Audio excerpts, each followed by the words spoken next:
C. Flame test. Flame test, it is mainly used for alkali and alkaline earth metals.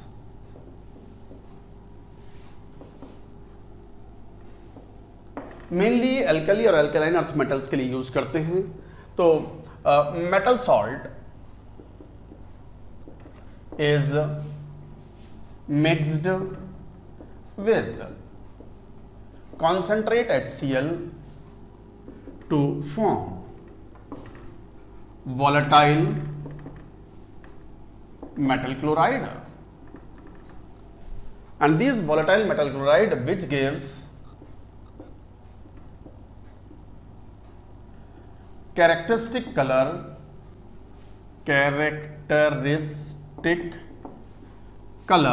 flame color,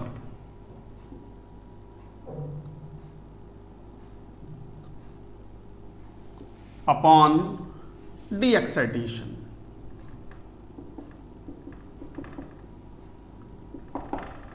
Upon de-excitation of electrons of metal. देखो क्या test है ये। Flame test is mainly used for alkali and alkaline earth metals. मैंने कहा है ना, other dry test is mainly aimed for detecting metals, anions के लिए नहीं है test. Metal salt is mixed with the concentrate HCl। Actually metal chlorides की property है कि most of the metal chlorides are volatile in nature. Volatile means आसानी से vapours में हीट करने पर आसानी से वेपर्स में कन्वर्ट हो जाते हैं। And to form the volatile metal chloride which gives characteristic flame colour upon de excitation of electrons of metal. Obviously अगर हीट देते हो किसी मेटल को या मेटल के सॉल्ट को, तो मेटल के जो इलेक्ट्रॉन्स हैं दे विल बी एक्साइटेड, और एक्साइट होने के बाद जब वो डी एक्साइट होंगे ऊपर से नीचे आएंगे तो photons will be emitted out and those photons fall in the visible range, and when falling in the visible range they gives the characteristic color, specific color in the visible range। तो करते क्या है, जैसे एक bowl ले लिया, ये इस बाउल में कंसंट्रेट HCl ले लिया। कंसंट्रेट HCl के बाद में आपने वो सॉल्ट मिला दिया, इसमें सॉल्ट मिला के पेस्ट बना दिया। तो salt is mixed and paste is prepared, paste like prepared। काफी कंसंट्रेटेड गाढ़ा घोल सा हो गया वो पेस्ट, पूरा बिल्कुल गाढ़ा पेस्ट नहीं, बट मतलब काफी कंसंट्रेट सॉल्यूशन टाइप का। कंसंट्रेट HCl में सॉल्ट मिला दिया और पेस्ट टाइप का मिला दिया, और उसके बाद प्लेटिनम वायर लिया। तो प्लेटिनम वायर में, जैसे प्लेटिनम वायर होता है ना, ये होता है प्लेटिनम वायर। प्लेटिनम ही क्यों लेते हैं? प्लेटिनम इसलिए लेते हैं, platinum is the most Nobel metal, और ये डिकम्पोज नहीं होती, रिएक्शन में पार्ट नहीं लेती, तो it is a inert metal, Nobel metal, highly stable metal, does not melt even at the very high temperature because of the high melting point. तो ये प्लेटिनम का वायर लेते हैं, ये पीछे से पकड़ने के लिए है, वुडन हैंडल टाइप का होता है। अरे जैसे कुछ किचन में खाना बनाते हैं तो जो चमचा होता है या जो मिक्स करने वाला होता है, उसका पीछे का हैंडल कई बार वुडन लेते हैं ना, ताकि हाथ जले नहीं, इसीलिए तो। और ये प्लेटिनम वायर है, PT वायर। इसमें एक लूप बना लेते हैं लाइक दिस, मोड़ लेते हैं इसको, मतलब प्लेटिनम का एंड जो है वो मोड़ के कॉयल बना लिया। तो platinum loop is the loop of PT wire. क्या करते हैं, इसको डिप करा देते हैं यहां पर। तो प्लेटिनम वायर को यहां डिप कर दिया इस टाइप से,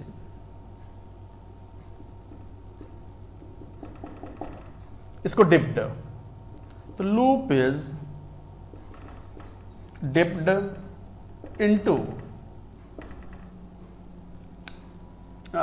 metal chloride, metal chloride concentrate solution. Paste type का होता है तो वो चिपक जाएगा इस पर यहां चिपक गया। फिर क्या करते हैं, इसको, इस लूप को फ्लेम में लेके जाते हैं और बर्न कराते हैं in the oxidising flame like this.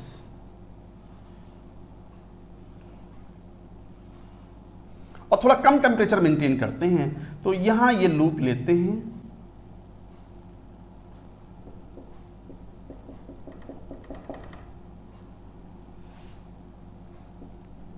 This is बुनसन flame.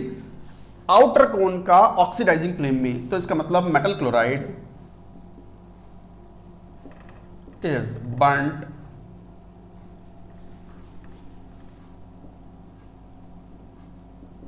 or heated in oxidizing flame,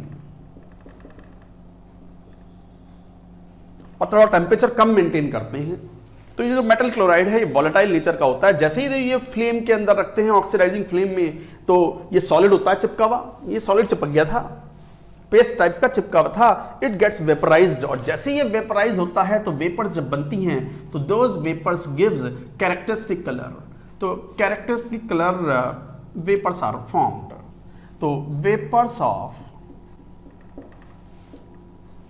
metal chloride gives characteristic colour, colored flame, and that's why it is called flame test। तो characteristic colour flame, उस colour से पहचान पड़ती है कि what could be the metal. देखो पूरी बात फिर सुन लो। फ्लेम टेस्ट एस ब्लॉक का एक इंपॉर्टेंट टेस्ट भी है। अब जब हम एस ब्लॉक पढ़ेंगे तो फिर नहीं कहेंगे, फिर तो हम ये कह देंगे देखो flame test we studied in qualitative analysis. तो ये थोड़ा ध्यान रखने वाली बात है। तो flame test mainly use for the alkali and alkaline earth metals. Metal salt is mixed with concentrate HCl। वो क्यों? पर्पस है because to form the volatile metal chlorides. Metal chlorides are volatile, most of the salts are non-volatile, which gives characteristic flame color upon de-excitation of the electrons of the metal chloride है, जब वो flame में heat करेंगे तो metal के electron excite होंगे, और excite होने के बाद जब वो डी एक्साइट होंगे तो they will give the characteristic colours in the visible range, and because of that colours are obtained. उन कलर से पहचान होती है। कलर कौन से हैं वो याद रखना है। ये तो प्रोसीजर था, this was the procedure of the test, flame test. कौन से कलर, मैं इसको साफ कर रहा हूं, then I will tell you, that is a more important for JEE point of view.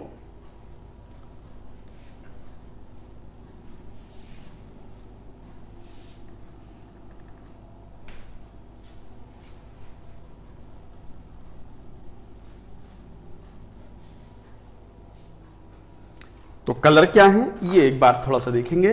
जैसे क्रिम्सन रेड अगर कलर है तो मेटल कुड बी लिथियम और strontium. Golden yellow,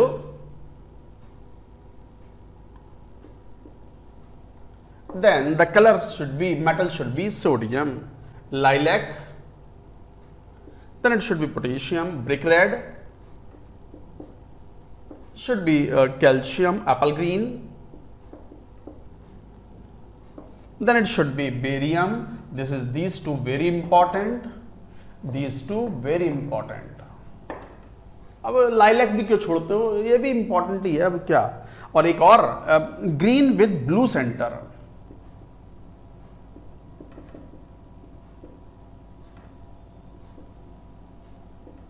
and this is for copper 2+। मतलब सॉल्ट के अंदर copper 2+ will be present. तो copper 2+ के सॉल्ट्स के जो कॉपर क्लोराइड होगा, जैसे CuCl2 होगा, उसका फ्लेम टेस्ट कराओगे इनकी वेपर्स का, तो green color will be obtained of the flame with blue center. So this is copper 2+. So these are the very important, you should remember, memorize. तो ये था flame test. And note a very important point, हमने कहा alkali और alkaline earth metal major इस test को देते हैं, बट हमने बेरिलियम और मैग्नीशियम का नाम नहीं लिया। Beryllium and magnesium do not respond to the flame test. तो beryllium and magnesium do not respond to the flame test।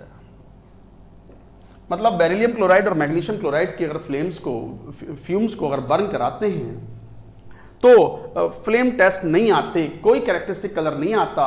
Probable reason is because the electrons upon de-excitation does not fall into the visible range. It is due to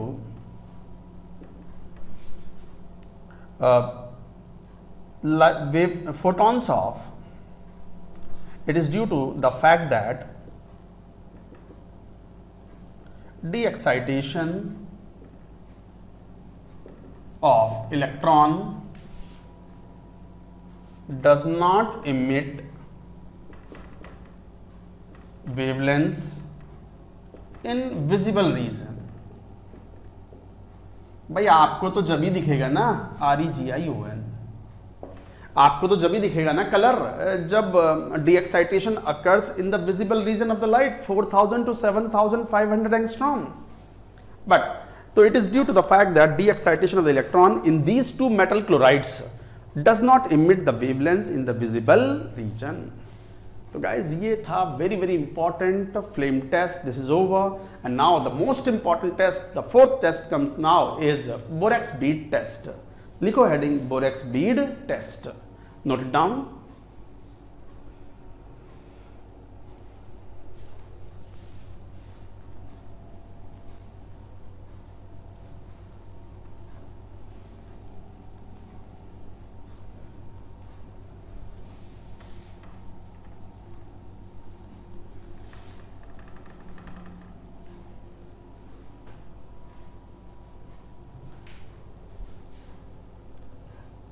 D, borax bead test. Actually दो test होते हैं, borax bead test and phosphate bead test. Borate और phosphate की एक खास बात थी कि जब इनके सॉल्ट्स को हीट अप करते हैं तो they swell up into the large volume. तो ये मेन कॉन्सेप्ट है। और जब वो ठंडा होते हैं तो एक ग्लासी बीड बनाते हैं, transparent glassy bead is formed on the platinum wire, और वो टेस्ट परफॉर्म इस तरीके से कराते हैं। तो मेन पर्पस हमें लिखेंगे भी points wise, borate and phosphate salts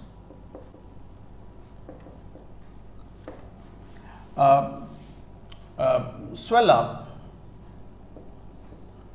into voluminous mass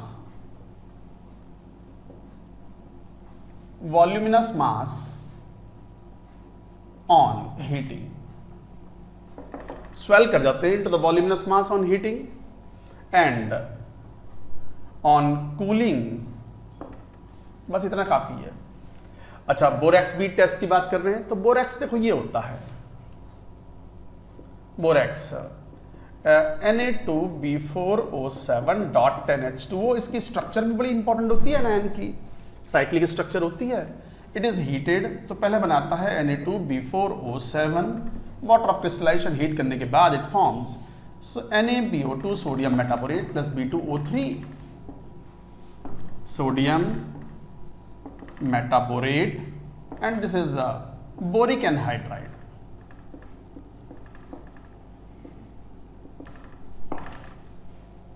note करो,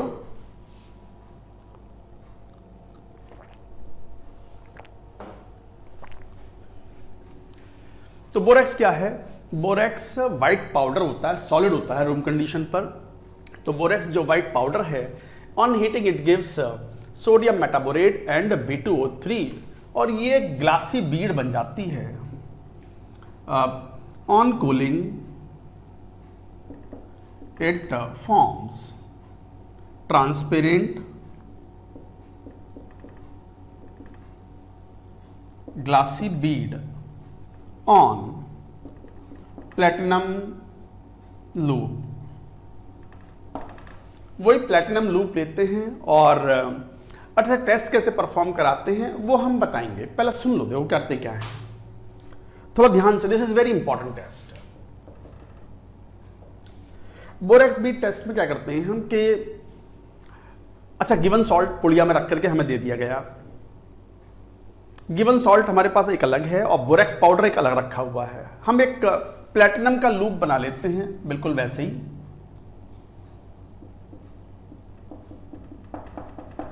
ये PT loop on PT wire बना लिया। इसको बुनसन फ्लेम में बर्न कराते हैं, हीट करते हैं। बर्न नहीं मतलब हीट करा रहे हैं, गर्म कर लिया इसको प्लेटिनम कॉयल को। तो प्लेटिनम कॉयल या जो प्लेटिनम लूप है उसे गर्म कर लिया और वो जो गिवन सॉल्ट है जिसमें हमें कैटायन को टेस्ट करना है वो साइड में रखा। पीछे हटाओ उसे। पहले क्या ले लो? बोरेक्स पाउडर ले लिया। ये रहा बोरेक्स पाउडर। और ये लूप जो है वो बुनसन फ्लेम में हीट कर लिया। हीट करने के बाद इसको डिप कर दिया किसमें? बोरेक्स पाउडर में। तो बोरेक्स पाउडर में हीट करोगे तो ये चिपक जाएगा उस पर। नहीं, ये रिएक्शन अभी नहीं हुई ना। उसके बाद फिर वापस से आप हीट करो इसे स्ट्रांगली। जब प्लेटिनम कॉयल के ऊपर या लूप के ऊपर ये बोरेक्स चिपक जाएगा, उसे फिर बुनसन फ्लेम में हीट करोगे तो डिकम्पोज होने के बाद में वो स्वेल अप होगा, और जब ठंडा होगा तो वो बिल्कुल जैसे कांच होता है ना, ग्लास जैसी एक ट्रांसपेरेंट बीड बन जाएगी, चिपक जाएगा, कांच जैसा चिपक जाता है, उसकी लेयर बन जाएगी इसके अराउंड, लूप के अराउंड। तो लूप के अराउंड कांच की एक हल्की सी लेयर बन जाएगी, बिल्कुल ट्रांसपेरेंट, चिपक गई। ये बोरेक्स है। बोरेक्स मतलब कौन? NaBO2 sodium metaborate and B2O3 boric anhydride. Test starts now. क्या करते हैं, इसको वापस हीट कर लेते हैं थोड़ा सा इन द बुनसन फ्लेम, और उसके बाद में अब लेते हैं वो गिवन सॉल्ट। गिवन सॉल्ट लिया, बोरेक्स का काम खत्म हो गया। अब गिवन सॉल्ट लिया और वो हीट करने के बाद ये लूप जिसके ऊपर ग्लासी बीड लगी हुई है, फिर डिप करते हैं in the given powder of the given salt, जिसकी टेस्टिंग करनी है हमें, और वो चिपक जाएगा। उसको फिर हीट करते हैं एक बार ऑक्सीडाइजिंग फ्लेम में, एक बार रिड्यूसिंग फ्लेम में, and two different characteristic colors may be obtained, and noting the characteristic colors gives you the idea of which metal is present। तो हुआ क्या सर, हुआ क्या? फिर सुनो दोबारा टेस्ट। क्या करते हैं, प्लेटिनम का वायर लेते हैं, उसका एक कॉयल बनाते हैं या लूप बना लेते हैं, उस लूप को थोड़ा हीट करने, गर्म करने के बाद में डिप कर देते हैं in the borax powder. Borax चिपक जाएगा, उसके बाद स्ट्रांगली हीट करते हैं इनटू द बुनसन फ्लेम, और हीट करने के बाद वो जो बोरेक्स है it will decompose into sodium metaborate and B2O3, और वो ठंडा होने के बाद, थोड़ा सा ठंडा होने के बाद, कांच जैसी एकदम transparent glassy bead is formed on the platinum coil. Test starts now.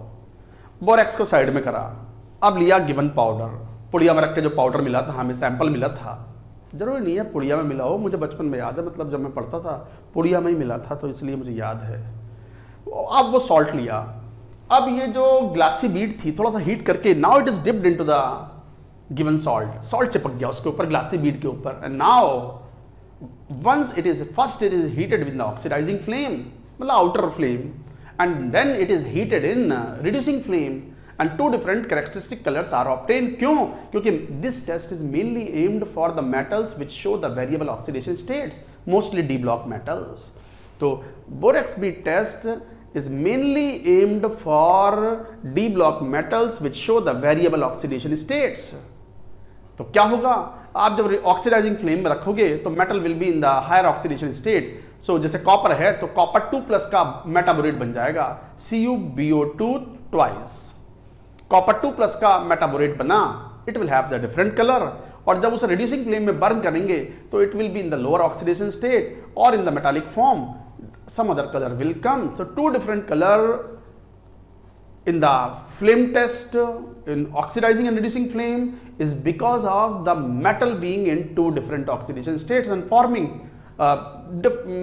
metaborates in different oxidation states। लिख लें इस बात को, लिखो। तो अब क्या किया, नाउ ये सब करने के बाद में इसके ऊपर ग्लास लूप के ऊपर ये ग्लासी बीड बन चुकी है, transparent,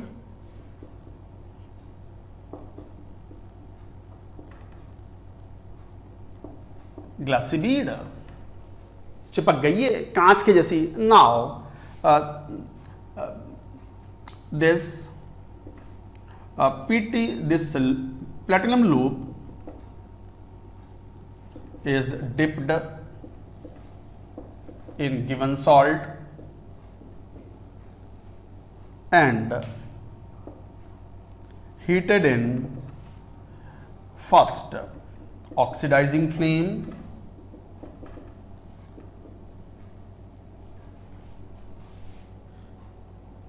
and then oxidizing flame and the characteristic color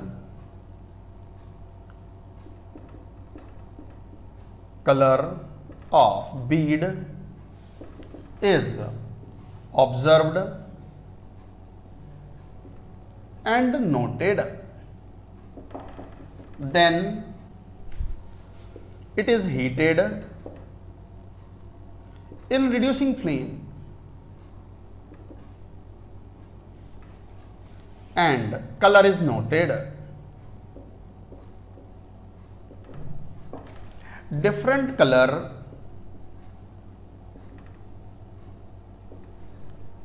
colors of bead are due to formation of metaborates of metal in different oxidation states.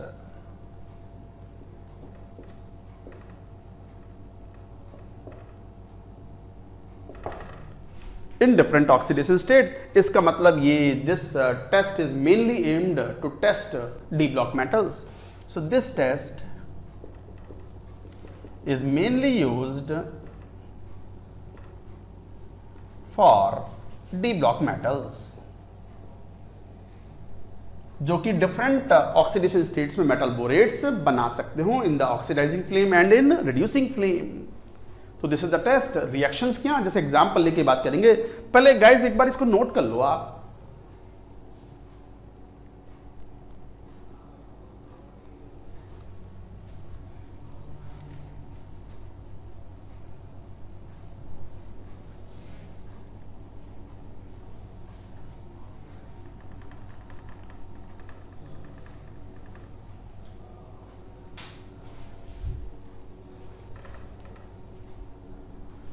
ये भी हटा देते हैं, पूरा ही हटा देते हैं.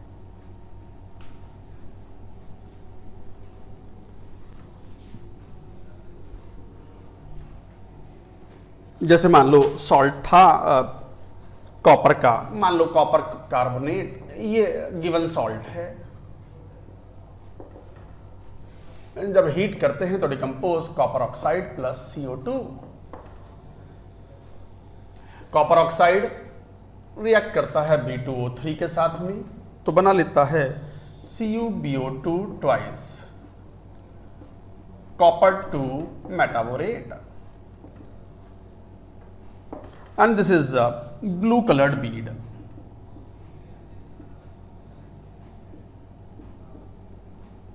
इन oxidising flame,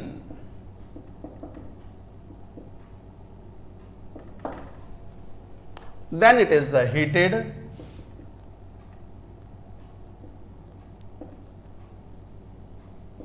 in reducing flame, so it converts to CuBO2. अब रिड्यूसिंग फ्लेम है तो कार्बन की प्रेजेंस तो है ही, तो कार्बन है ही presence. Unburnt fuel particles are there, तो कार्बन इज प्रेजेंट, तो कार्बन तो है ही, कार्बन की प्रेजेंस में तो प्लस कार्बन आ गया. तो कार्बन से CuBO2 plus it forms sodium metaborate भी यूज होगा, NaBO2 metaborate NaBO2 and forms Na2B4O7 plus CO is evolved out. This is colorless.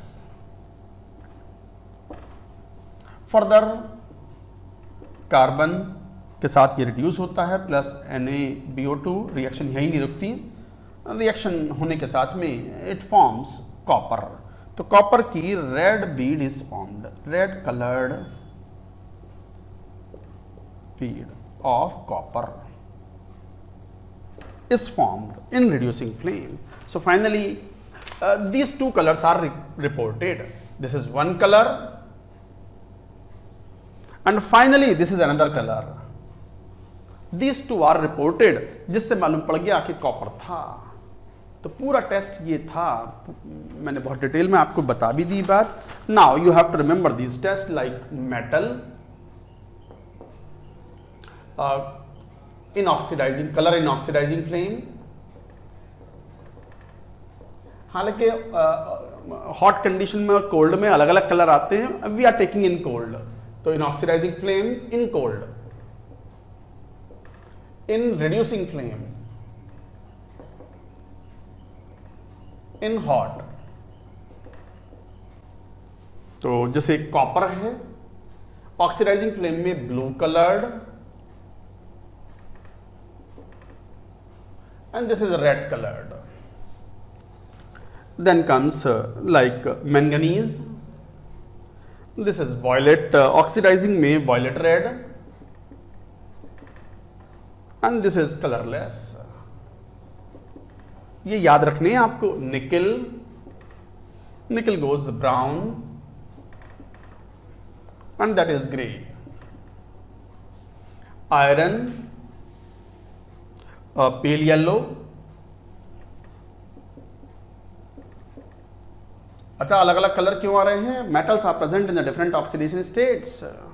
तो pale yellow and this is green. So like that. Chromium green in both. ये indicate करता है कि metal is present in the same oxidation state in both oxidizing as well as reducing flame. Cobalt, this is also blue. These 4 cases you should remember, important. तो ये था borax beat test. और बिल्कुल borax beat test जैसा ही next test होता है phosphate beat test और माइक्रोकॉस्मिक salt beat test. Logic वही है. जैसे बोरेट्स को हीट करते हैं तो स्वेल अप होते हैं और ठंडा होने पर ट्रांसपेरेंट ग्लासी बीड बनाते हैं. ऐसी फॉस्फेट्स हीट करते हैं तो स्वेल अप होते हैं और ठंडा करने पर ट्रांसपेरेंट ग्लासी बीड बनाते हैं ऑफ सोडियम मेटाफॉस्फेट. वहां सोडियम मेटाबोरेट की बीड बनी थी, यहां सोडियम मेटाफॉस्फेट की. तो लिख लेते हैं 5वां टेस्ट ड्राई हीटिंग टेस्ट में, 5th test and the last one. Note it down.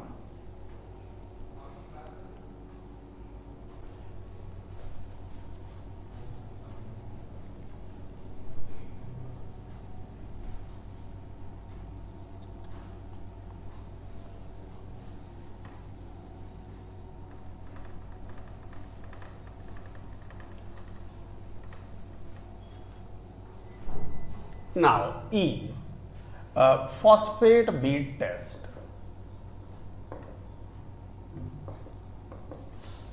Or microcosmic salt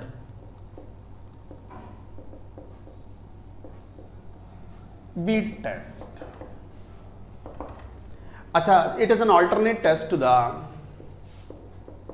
It is an alternate test of borax bead test. Borax bead test alternate test है ये. अगर बोरेक्स बीड टेस्ट परफॉर्म करा रहे हो तो इस test की कोई आवश्यकता नहीं है, और यदि फॉस्फेट बीड टेस्ट करा दिया है तो फिर बोरेक्स बीड टेस्ट की कोई आवश्यकता नहीं है. दोनों का कॉन्सेप्ट सेम है. फॉस्फेट्स हो या बोरेट सॉल्ट्स हो, हीट करने पर स्वेलअप होते हैं और ठंडा होने पर ग्लासी बीड बनाते हैं ट्रांसपेरेंट ऑन प्लेटिनम कॉयल. तो बिल्कुल सिमिलर टेस्ट है. माइक्रोकॉस्मिक सॉल्ट क्या होता है? माइक्रोकॉस्मिक सॉल्ट होता है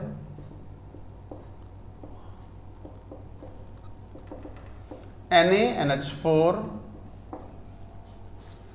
HPO4 .4H2. ये होता है जिसको हीट करते हैं.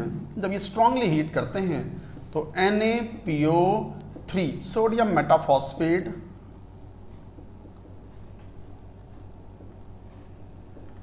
Transparent glassy bead GLA glassy bead on platinum loop is formed, plus बाकी ammonia will be evaporated, H2O vapors will be evaporated. इसके बाद बिल्कुल rest the metals, तो D block metals give the same color in the oxidizing and reducing flame as given in borax bead test. तो D block metals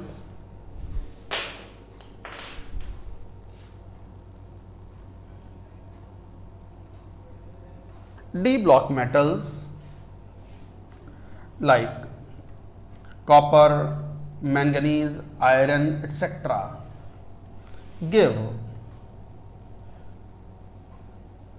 characteristic color of bead on platinum coil or platinum loop in oxidizing and reducing flame. similar to that in borax bead test. Similar to that in borax bead test, तो D block metals like copper, manganese, iron etc. give characteristic color of bead on platinum coil. बिल्कुल वैसा ही test, same test phosphate bead test में, बस metal के metaphosphates बनेंगे in the different oxidation state, और borax bead test में क्या बने थे, मेटल के मेटाबोरेट्स बने थे in the different oxidation states, in the oxidising flame and in reducing flame. That's what we have written here. So like that test is there. तो guys ये थे test. Now we have covered all the non-conformity test, and these tests were aimed for the metals. We will talk in the next lecture. We will talk about the conformity test of the anions and cations. First we will take anions and then we will take cations. That's it for now.